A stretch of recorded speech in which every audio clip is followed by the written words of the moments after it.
Dilim, no?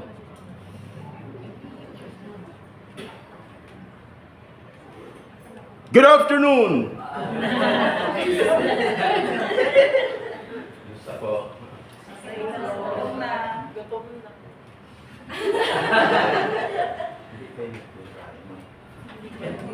Dire-diretso. Bakit sabi? Akala ko ito lang kilay sa akin. Walang problema. Hinihintay mo ako. Darating naman ako. Okay. So, may daming inaantok daming buto. Sabi ng ko dapat lahat ng OFW pinapakain. Dapat lahat ng OFW minamahal. Minamahal ang mga OFWs. Hindi pinapahirapan, hindi pinapagutuman, hindi pinapabayaan, no? Dapat mahalin. Dahil mahal, mga OFWs kailangan makita lahat ng mukha. No? Kasi hindi niya madilim. Okay. Grabe.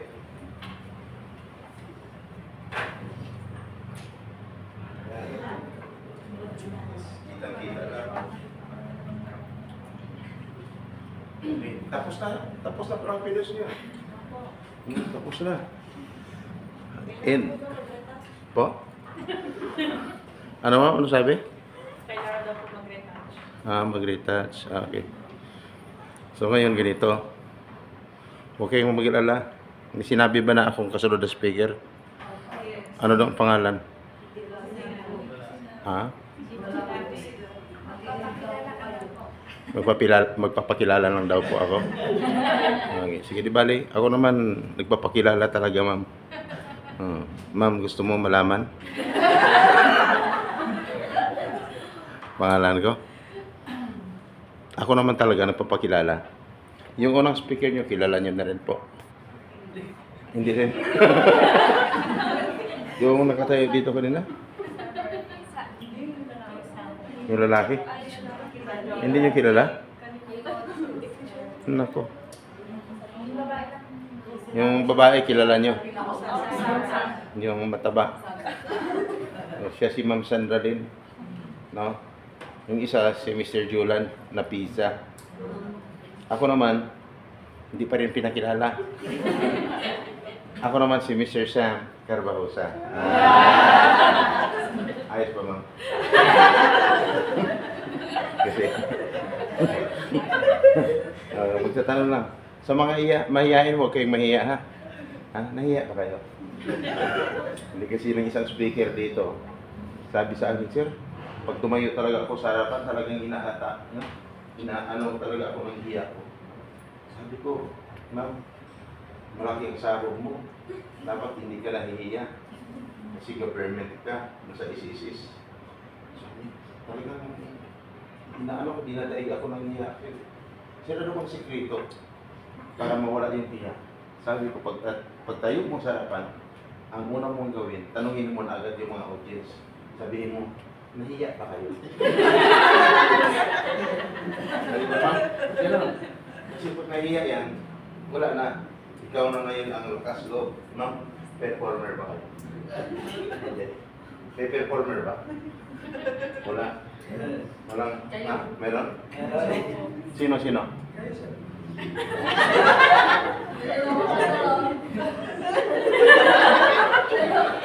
Ay, tinangtanong ko kayo. Hindi ako. Yan, di ba? Kasi pag may magaling na performer dyan, pasasampulin mo na agad. No? Ayan, no? Microphone, no? Malaman? Yan. Wala. Di ba, kung wala naman, may nurse, meron? Nurse? Wala. Teachers. Teacher. No? Kasi isa lang naman, ma'am, no? Nag-resign ka, ma'am? Hindi ka nag-resign? So, as teacher, hindi. Ano ginawa mo dito?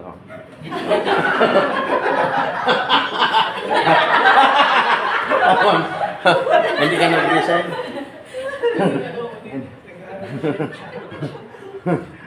Hindi ka pa nag-resign, pero mag-abroad ka. Hindi po ako nag-work as teacher ngayon. Nag-business na ako. Ano work mo, ma'am? Business Business. Pero ang course mo ay teacher teacher. po. Your profession, your course is education. Yes po. Kailan ka graduate mo? 20. Ano ba kami? Nakalimutan mo na agad. Nakita mo lang. Nakalimutan mo na. Education. Your profession is teacher. Yes po. Di ba? Fresh graduate. Hindi. Nagturo na po ako before, nag-stop lang po. Private o public? Private po, and then nag-work na rin ako sa abroad ng people literature. Talaga? Gano'n ka na lang? Nating sahod sa Pilipinas, ha? Malaki ba? Maliit na sahod sa Pilipinas, ha? Kaya alis ka na. Anong work mo doon ngayon? Teacher po. Teacher pa rin. Teacher na talaga. Ma'am, your course is education. What is education?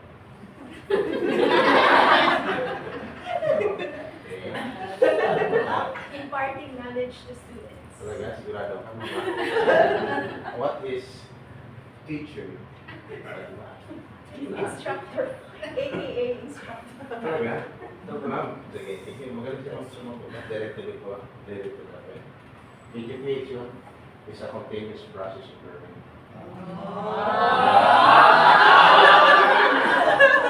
Hindi ang minister yan. Teacher is a profession, is a novel profession of the universe. Bakit ko alam? Ayan ang course ko. Education. Okay. Ngayon, ma'am, tuloy yung laban. Okay, ito ma'am, anong work mo doon? DH po. What is DH? Domestic.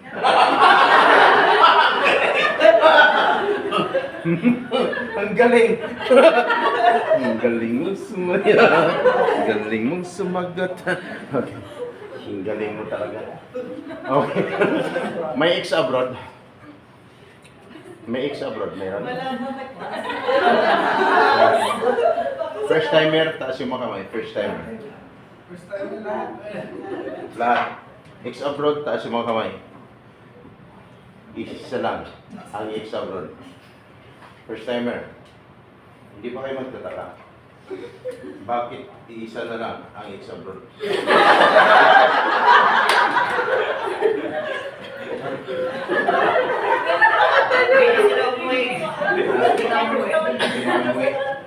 O, hindi na nakauwi.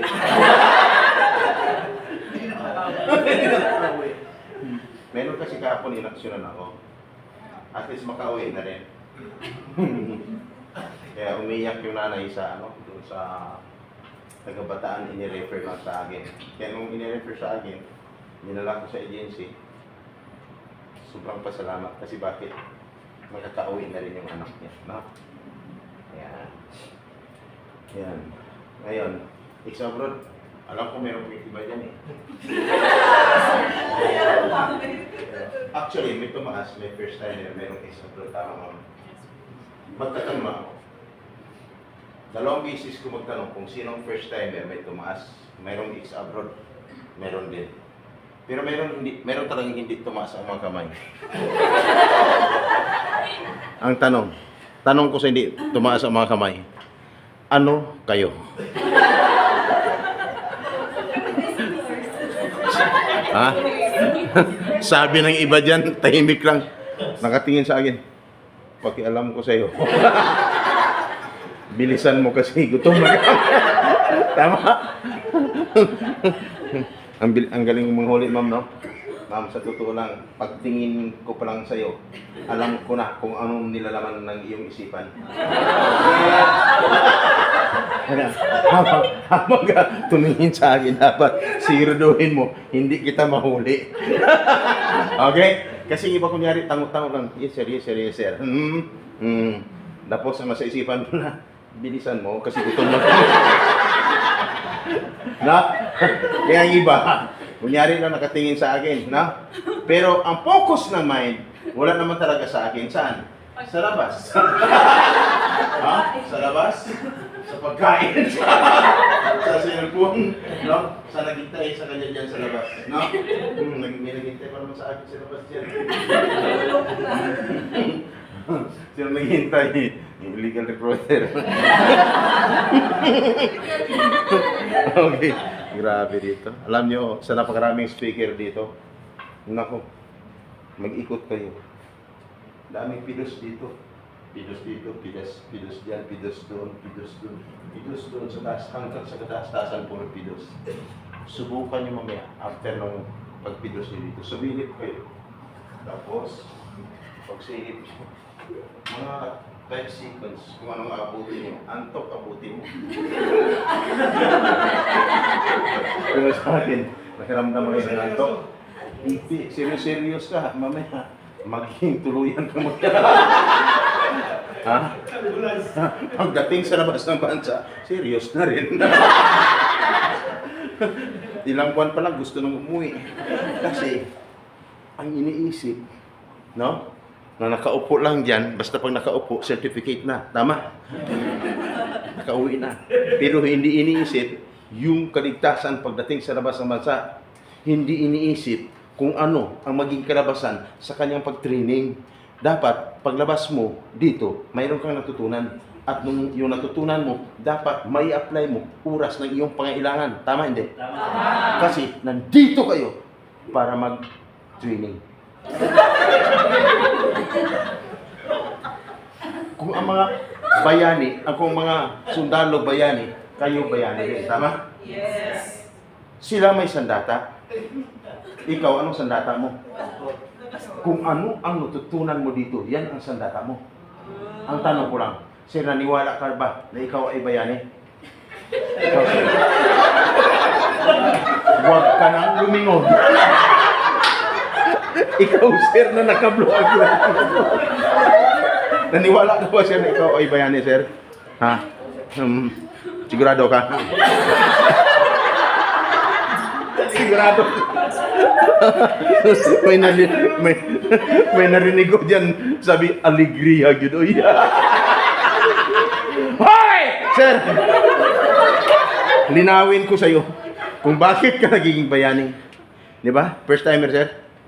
Sir, simula ngayon, isipin mo, bayani ka na. Ha? Kaya, kung hindi ka maniwala, paglabas mo dito mamaya, ha? Paglabas mo dito, paglabas mo, pagdating mo ng bahay, tingnan mo na agad ang mukha mo sa salamin. At pag nakita mo sa salamin, sabihin mo, paano mo sabi na mama doon kanina? Mama na yun na sira ang ulo. Bayani daw ako. Hindi naman talaga sasagot sa'yo, sir, yung mukha mo doon sa salamin. Sabihin mo lang, di bale, magmula ngayon, bayani na nga talaga ako. Kaya paglabas mo dito mamaya, sir, dito, sir, ako nang husga.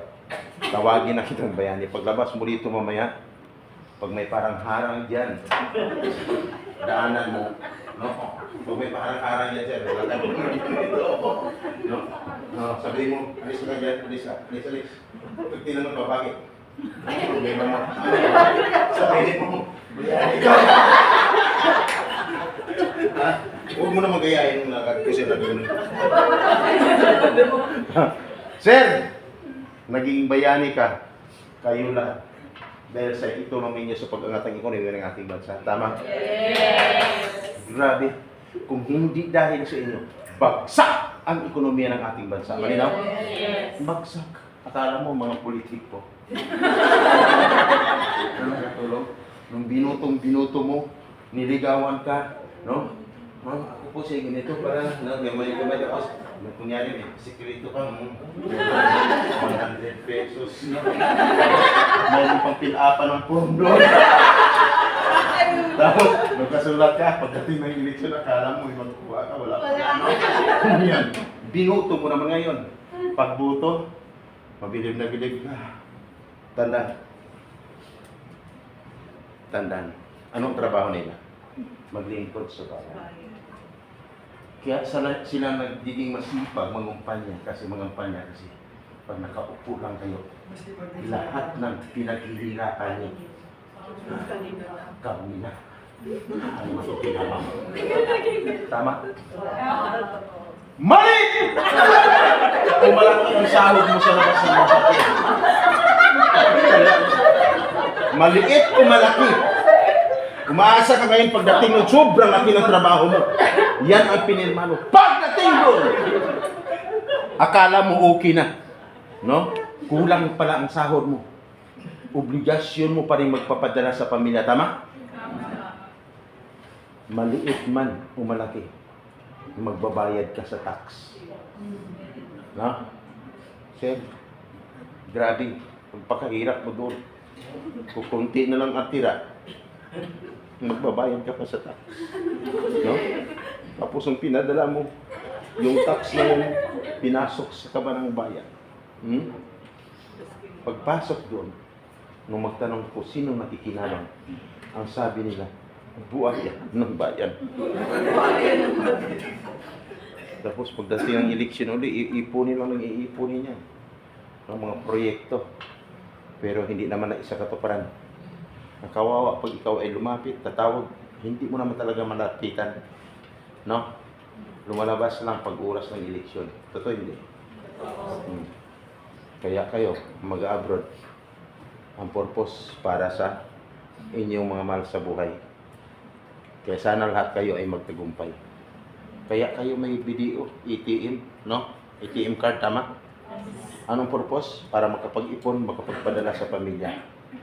Ang tanong, paano kung hindi nagtagumpay, makapagpadala ka ba? Makapag-ipon ka ba? Hindi.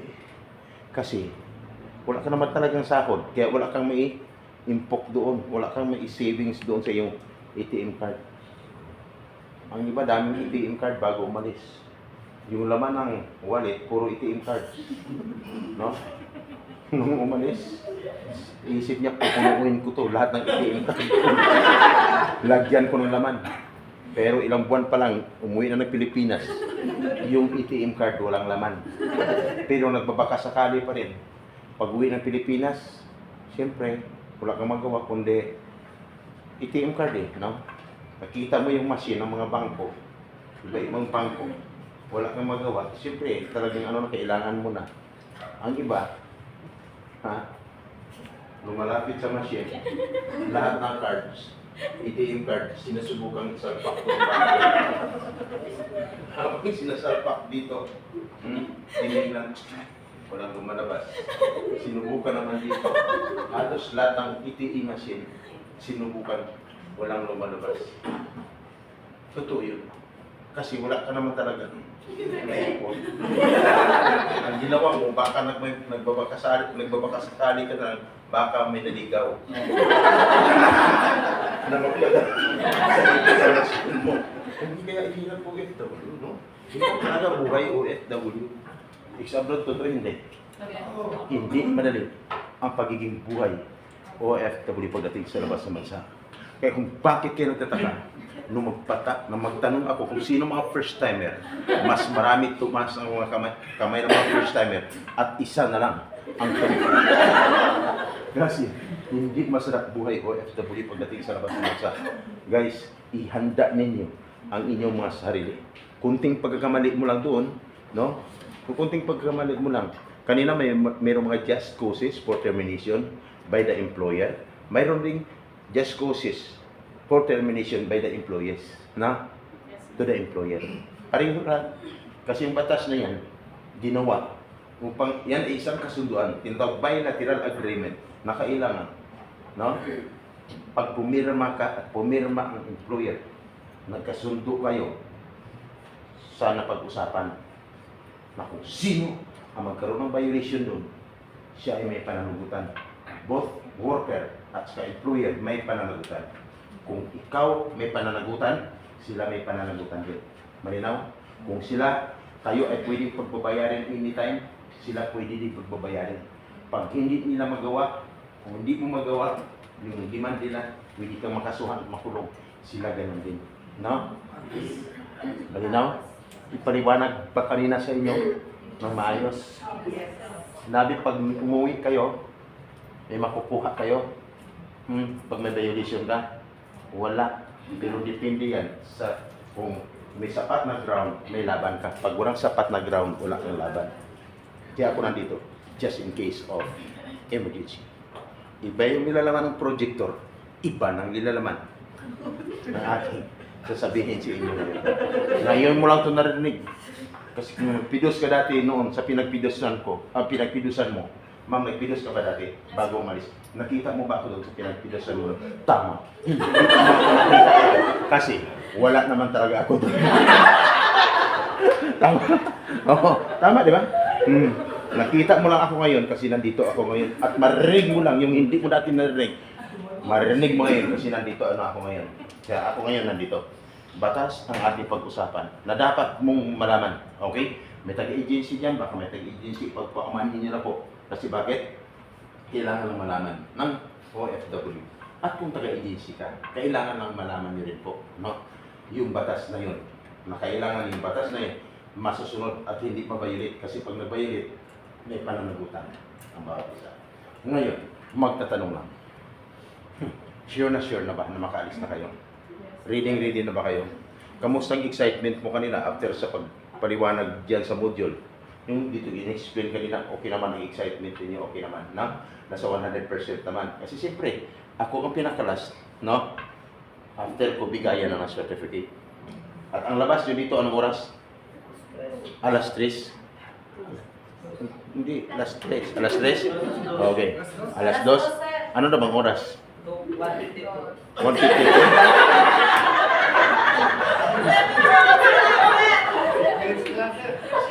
Sinilti ka. Katatayo ko lang dito. Ano ka? Ano ka? Hello? Guys, alas 3 ang labas niyo. Kala nyo, may isa nyo ako. Yan yung sinabi ng guard kanina, di ba? Kasi diretso naman kayo. No? Wala nang lunch break. Pero di bali, pareho tayo walang lunch break, bilisan ko na rin. Ha? Okay. Concentrate lang. Concentrate. 100% ang inyong pakiramdam. Kasi kasunod nito, bigay ng siya, aalis na kayo. Tuwing, magtatanong lang ako.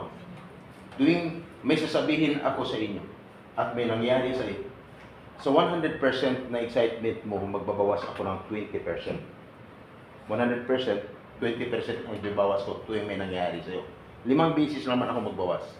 5 times 20 equals 100. Kaya kung nangyari sa iyo lahat, after ko mag-talk, ibig sabihin, ubos na ang excitement mo. Okay? Kaya dapat ihanda ninyo ang inyong mga sarili. Wala pong itong takutan. Sabihin ko lang sa inyo yung totoo. Na na ayon sa batas. Magtatanong lang, sino nakapag-sign ng kontrata? Taas yung mga kamay. Nakapag-sign lang. Okay. 7. Sino ang hindi pa nakapag-sign ng kontrata? Taas yung kamay. 8. Okay. Ulitin ko. Yung nakapag-sign, 7. Yung hindi. Nakapag-sign, 7. Yung hindi, 8. Mayroon pa rin hindi tumaas ng mga kamay. Tigasin talaga ito. Tingnan natin. Kung hindi ka lalambot.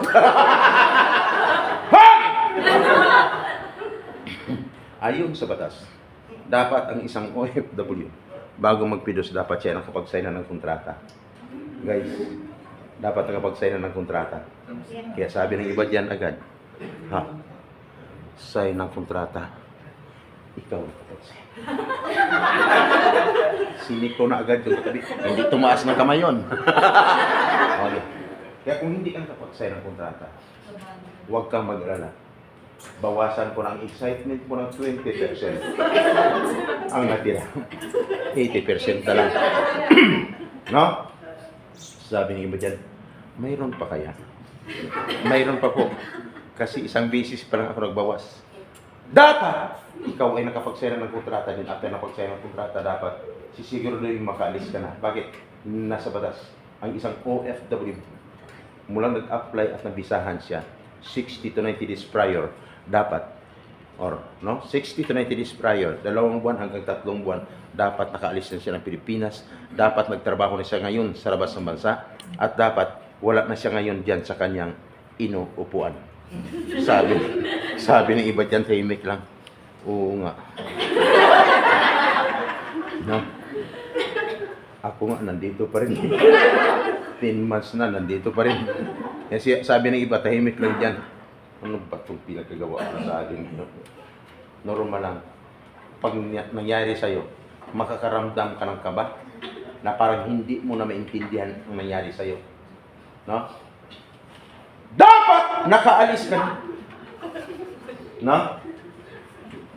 Dahil nangyari sa'yo, hindi ka pa nakaalis. May ibig sabihin, another 20% naman ang mababawas doon sa excitement mo na 80%. Ang natira ay 60% na lang. So, huwag kayong mag-alala. Na yan. May mga katanungan na. Sabi sila, makakaalis pa kaya ako. Okay.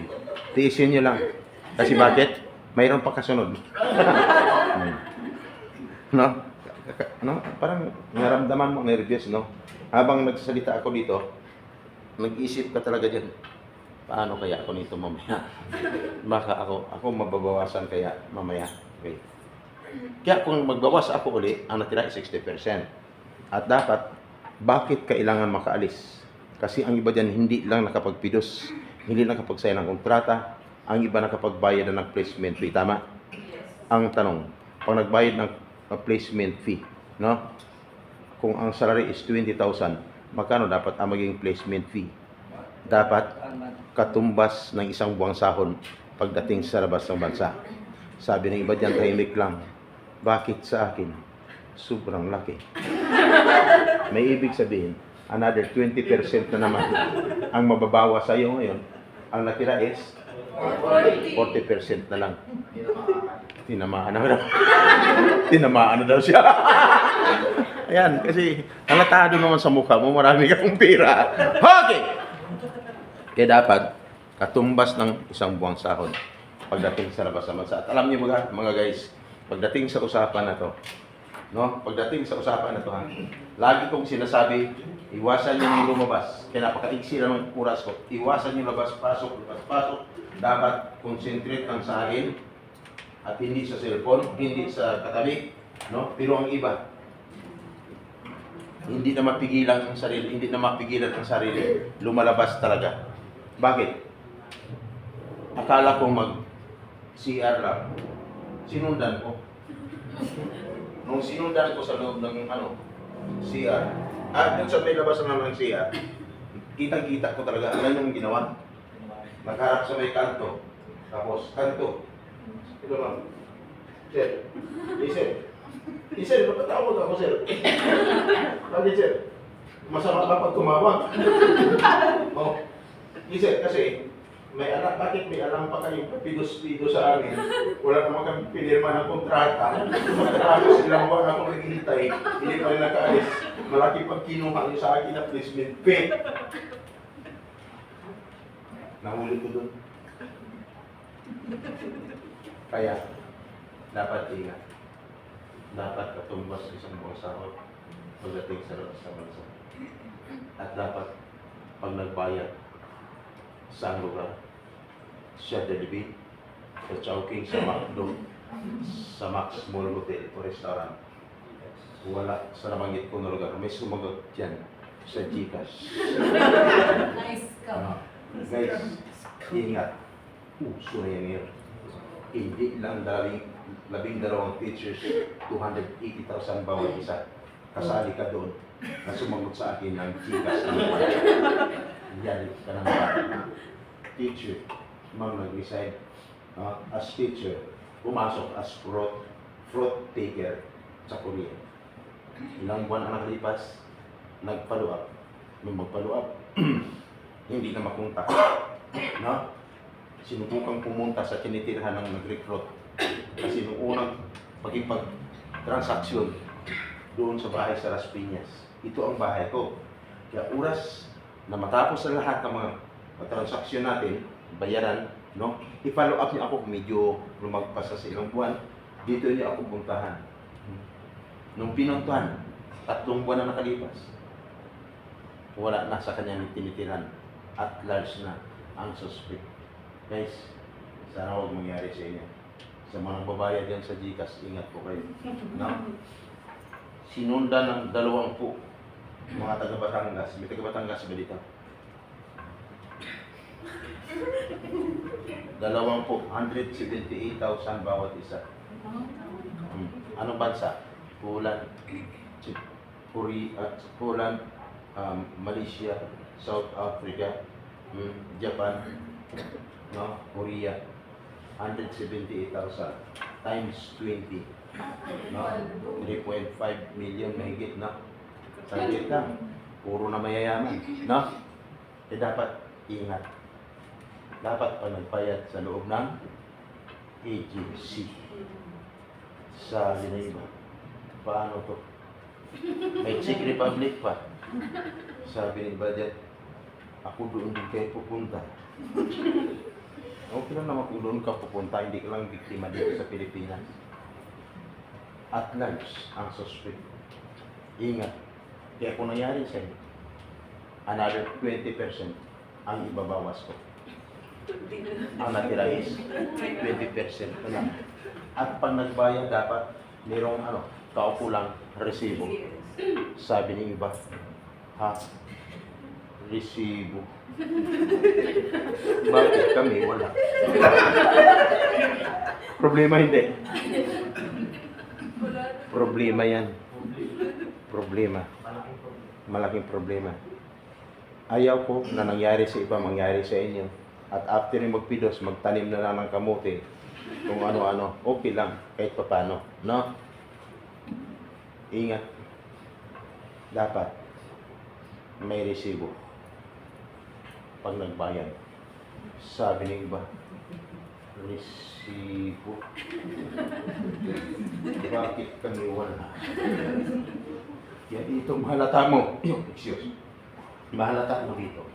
Kadalasan, ang iba gusto pang tumawa ng tumawa habang nakikinig sa akin. Pero kaya lang, no, binahatak pa rin ng antok ang kanyang mga mata.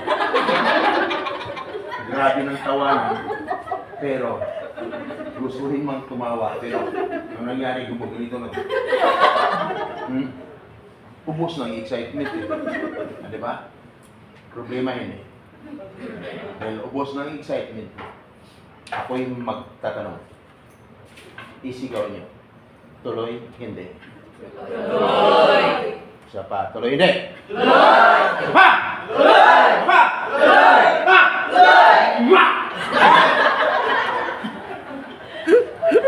Tuloy! Tuloy. Tuloy. No? Nangyari man sa'yo. Malay ko. Hindi ko na tuloy, ha? Tuloy, ha? Sabihin mo lang, church experience na lang. Diba? Okay. Di ba, lahat namang problema may solusyon. Kaya swerte nyo, nandito ako, isa sa mga pamamaraan, baka ikaw may tulungan. Di ba? Kaya lagi kong sinasabi, yung mga bagay-bagay na sa inyo para magkaroon kayo ng karagdagang kalaman. Maraming bagay, di ba? Jesus, ang bakit alam mo yan? Kasi, yan ang trabaho ko. Mula noon hanggang ngayon. Wala pa itong mga pidos na to. No? Pidos doon. Halos lahat, wala pa ito. Ako'y nasa servisyo na 2 dekada po. Ayos ba? Narinig di ba si Sarah Balabagan? Narinig nyo? Anong si Sarah? Sabi ng isa dito kapon, babae po. Tama. Si Sarah Balabagan, ma'am, ay babae katulad ninyo. Umalis ng Pilipinas, magtrabaho sa labas ng masa, bilang isang household worker, ma'am. Kaya lang, ang nangyari, nung magtrabaho siya sa employer niya, ano nangyari? Wala pang ilang buwan, napagtripan na siya, no? Inatin po siya na repair or gahasahin. ang kanya ginawa, no? Lumaban. Ipinatanggol ang kanyang sarili. Hanggang sa mapatay ang kanyang amo. Kaya ang kapalit, walang iba. Kundi, kinulong siya. At hinatulan nila kamatayan. Suko. Bakit? Nagulong! Pero nailigtas ang buhay ni Sarah Balabagan sa bingit ng kamatayan. Paano niligtas? May tumulong. Sino tumulong? Yung boss ko. Magkasama kami dati. Ganon din si Engineer Jan Aquino. Ang problema, walang pinipili. Wala sa itsura yan. Pangit man o gwapo. Pag nagka-problema, problema talaga. Mapabae man o lalaki. Bakit? Babae lang ba ang nire-rape sa labas ng bansa? Pati lalaki. Na? Pati lalaki. So, si Engineer Jan kaso, hindi rape ang kaso niya.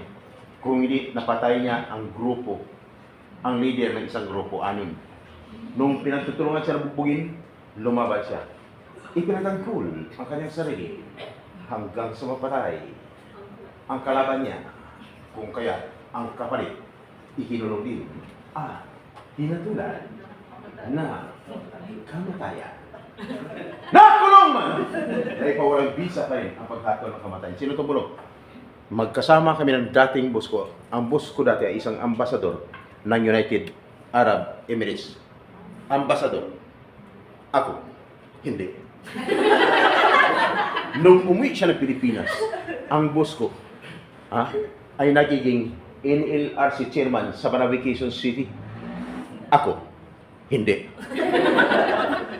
Year 2013, election, sumalang siya sa politika. Yung boss ko ay nanalo as congressman. Ako, hindi. At the same